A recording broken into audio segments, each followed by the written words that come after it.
Deluded, I'm back again. Come on, Ian. Come on, Ian. People, Deluded, I'm back again. By now, you've seen the live streams. Make sure you check them out after this video. You would have seen some edited pieces coming out. I've actually been editing some videos for you lot. But in the last few moments, we've been linked with Isak. We've been linked with Olise. So we might as well get into it and go over it, people. The grind doesn't stop. Smash the like button, comment your thoughts, etc., etc. Now, signing Alexander Isak or Michael Olise are two very different things from actually, you know, getting it over the line. But the dream is free. The hustle sold separately. Would love them to sign for the football club. Who wouldn't want Isak up front? And who wouldn't want the talented Crystal Palace winger /10/whatever in Olise, who's been linked with a bunch of clubs, including Paris Saint-Germain, Chelsea, and Manchester United. The Guardian have reported in the aftermath of us obviously going out of the Champions League, which makes me kind of doubt it. But nonetheless, Arsenal eye Alexander Isak and Mikel Olise in search for striker and winger. Club owners ready to back Mikel Arteta in the transfer market. I mean, they've shown that before with 65 million on Kai Havertz, buying David Raya off the back of a good season from Ramsdale.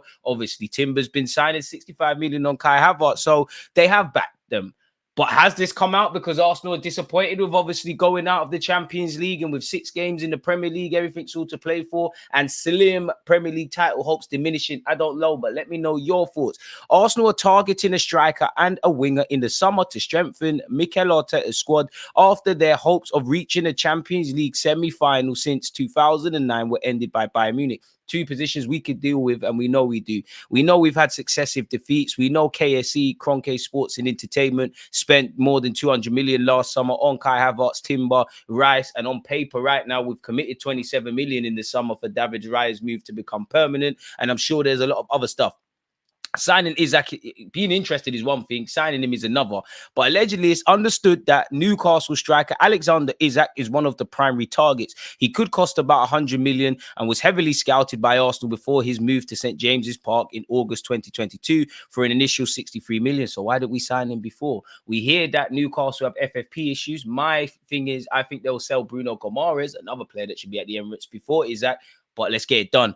Arsenal have also been heavily linked with Isak's Sweden teammate Victor Goyacárez, who has 36 goals this season for Sporting in Portugal after joining from Coventry last year, and has an 86 million buyout clause. The Juventus and Serbian striker Dusan Vlahovic, I don't know what I said, Vlahovic could be another alternative, but Arsenal's interest is believed to have cooled in Brentford's Ivan Toney. Crystal Palace's Olise, who signed a new 4-year contract in August after turning down Chelsea, is understood to be a potential target after impressing Arsenal's scouting department despite making only 9 Premier League starts this campaign owing to injuries.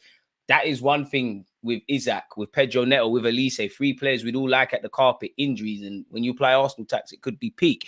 The France under-21 forwards contract includes a release clause that comes into effect in the summer and is understood to be in the region of 65 million. Now, I like him, and it's not my money, and he could show that he's worth it. And we did spend 65 million on Kai Havertz. So for someone that is an under-21s international, got all the talent in the world, and for me has the in a positive way, the attitude and the temperament, is he worth 65 million? I don't know. I'm asking the questions, which make sure you're liking, you're commenting, and you're subscribing.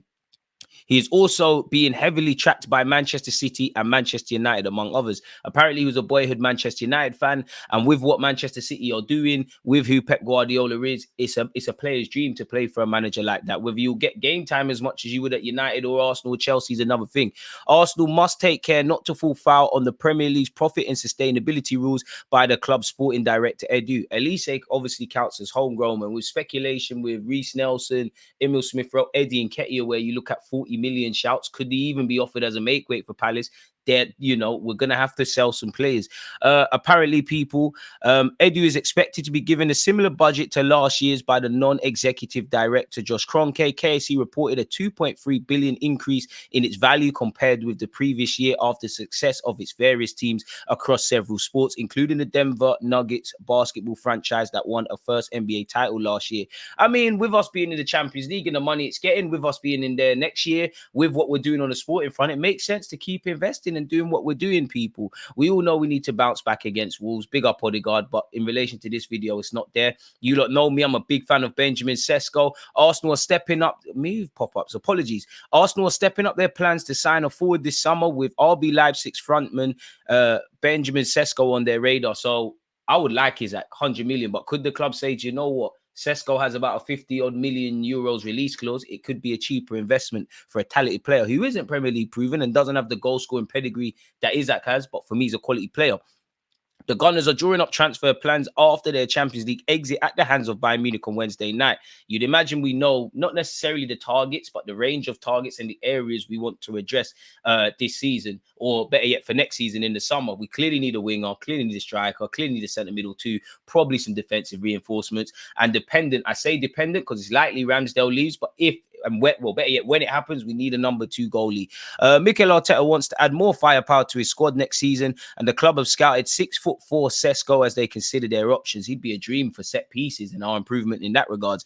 Arsenal face competition for the 20-year-old Slovenian, with Chelsea and Manchester United also tracking him. He's also been linked with Newcastle. Apparently, Sesko's reps have been guests at both Chelsea and Man United matches this season. He only moved to Leipzig from their sister club Red Bull Salzburg last summer, but the Bundesliga side are preparing for life without him and are sounding out replacements. He has a 50 million euros in brackets 42.7 million pound release clause in his contract that is due to become active in the summer. He has been tipped for a big future and has 13 goals in all comps so far this season. He is tall, he is mobile, and he's been compared to Haaland. I don't think he's Haaland, but I can see the similarities.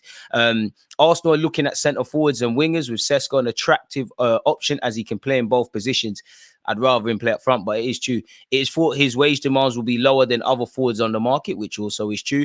The striker market is expected to be very busy this summer, with PSG looking at replacements for Mbappe, Victor Goyacárez, Victor Osimhen, and Ivan Toney could also be on the move this summer. They've all been linked with several clubs as well as Arsenal. Benjamin Jacobs said, people, on Isak, Arsenal, like many others, appreciate Isak, but most suitors know Newcastle don't want or plan to lose Isak. Although it's true Newcastle will be looking for outgoings to help balance the books, especially if they don't qualify for Champions League football, which is probably likely, mathematically, I don't know, but you'd imagine Spurs, Lalo, Aston Villa do that.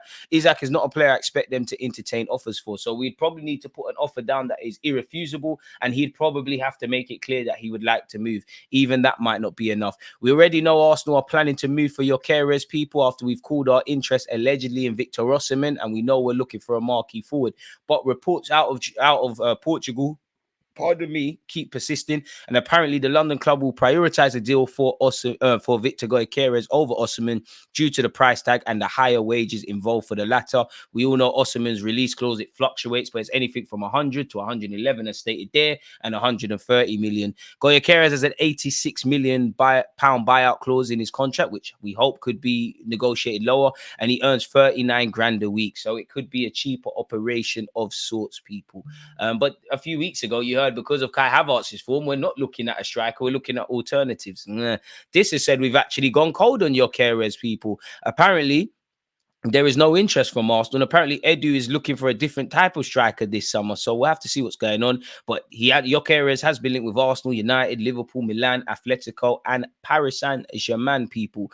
Interest in Douglas Luiz won't go away. Apparently, Arsenal remain interested in the Aston Villa star Douglas Luiz ahead of the summer transfer window, sources have told Football Insider. We've previously had several bids rejected. We know El Nene could leave, probably does leave, and speculation over Jorginho and Partey remains. He's contracted until 2026, so they're going to need to get a move on in that regards. And he's also been linked with Barcelona, but with it looking like, or I hope so, because it means Spurs won't, Aston Villa getting Champions League football. They've got a great project with Unai Emery. I'm not saying he wouldn't leave if City are still interested, Arsenal, Liverpool, Barcelona, but you don't need to angle for a move as much per se. We've heard already, apparently, Eddie Nketiah is drawing interest from several Premier League clubs, and Arsenal are asking for £40 million, people, which could do well to offset the outgoings. We've been linked with another defender, this time William Pacho, who plays for Frankfurt and is an Ecuador international. Romano has been speaking on him. Apparently, he's available for 60 million euros this summer. He said, staying with Liverpool, I spoke yesterday about how they've been monitoring Eintracht Frankfurt, but it's not really about specific players. It's normal for top clubs like this to send their scouts to monitor entire teams, but it's too early to report on anything more than that. So although there have been stories about Liverpool inquiring about Eintracht Frankfurt's talented Ecuador defender William Pacho along with Arsenal, I have no concrete updates about specific clubs. It's true Pacho has a price tag of around 50 to 60 million euros, and it looks like an open race for his signature this summer. I'm told is at I think they mean I'm told nothing is at concrete advanced stages with English clubs yet. We've been linked with Georgi Sudakov, a talented midfielder who, you know, the CEO of Shakhtar Donetsk has said he could go off and be one of the best centre mids in the world, and Napoli tried to buy him in January. After the Mudryk saga, I don't know if Arsenal want to go down this route again, people, but yeah, he would be a very talented player and he looks set to move. I don't know too much on him, but he does look decent from what I've seen, but we'll leave that with you. We've already gone over that. Is there anything here? We know Gabriel Heinze could potentially be becoming a member of the coaching staff for Arsenal. I have covered that already, so check out the other videos. We've gone over the Osimhen thing, people, so we don't need to waste any more time. Madrid are hugely impressed with William Saliba. I can't imagine we'll let him go unless there's stupid offers. Jorginho is in no hurry to renew Arsenal deal despite contract nearing expiry, allegedly. His agent has said, we are in no hurry. If they were to call us in a month or two to discuss the renewal, that's fine with us.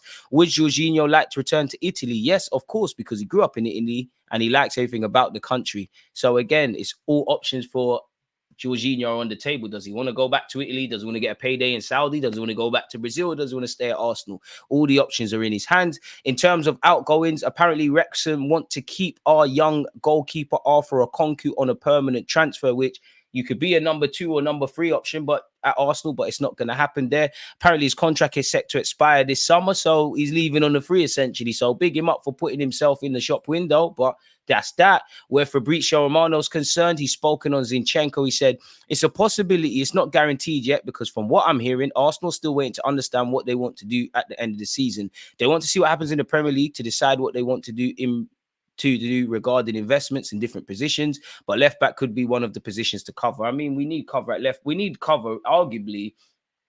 The only thing defensively that I'd say we're fairly stocked is left centre back because you've got Kyrgios. Yes, you've got Timber and Tomiyasu can play centre back, but Benjamin White needs cover. Probably needs something done at left back amongst other regions. This is something they have discussed internally. So at the moment, we don't have names yet because they don't have a proper decision on who the player they want to sign is. But bringing in a new left back in the summer transfer window is possible.